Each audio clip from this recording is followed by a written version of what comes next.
परमेश्वर हमारा अब्बा पिता है, इसका क्या मतलब है? बाइबल में परमेश्वर के कई नाम हैं, लेकिन अब्बा पिता सबसे खास नामों में से एक है।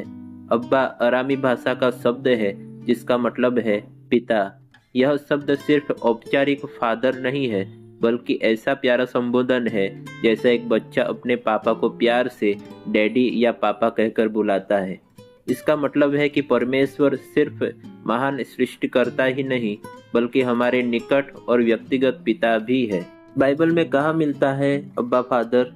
मरकुस 14:36 में यीशु ने गेतसमनी में प्रार्थना करते हुए कहा, अब्बा पिता।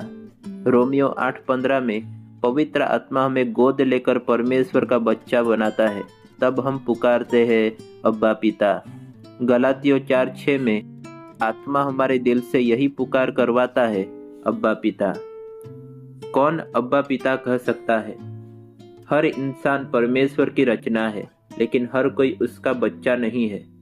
सिर्फ वे लोग जो यीशु मसीह को मानकर नया जन्म पाते हैं, बोर्न अगेन, वही परमेश्वर को अब्बा पिता कहने का अधिकार पाते हैं, जैसा यूहन्ना 1:12-13 में लिखा है। तो सवाल यह है, इसका हमारे जीवन में क्या फर्क पड़ता है?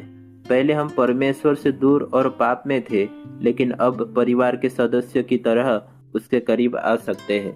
हम डरते हुए नहीं, बल्कि निडर होकर विश्वास के साथ परमेश्वर के पास आते हैं, जैसा इब्रानियों 10:19-22 में लिखा है। हमें सिर्फ माफी ही नहीं, बल्कि विरासत भी मिलती है। हम मसीह के साथ साथ सहवारिस बन जाते हैं, जैसा रोमियो 8:17 में लिखा है। जरा सोचिए, एक छोटा बच्चा अपने पिता से सब कुछ कह देता है, डर, जरूरत, खुशी, दर्द। उसी तरह परमेश्वर चाहता है कि हम भी बिना हिचकिचाहट उसके पास आए और कहे, अब्बा पिता मुझे मदद चाहिए, अब्बा पिता तुम्हारा धन्यवाद, अब्बा पिता मैं तुमसे प्यार करता हूँ। तो इसका निष्कर्ष क्या निकला? अब्बा फादर कहना सिर्फ एक शब्द नहीं, बल्कि एक रिश्ता है। यह हमें याद दिलाता है कि हम अब अनाथ नहीं, बल्कि परमेश्वर के बेटे और बेटियां हैं, और उसकी संतान होना ही हमारी सबसे बड़ी पहचान, आशा और ताकत है। आमीन।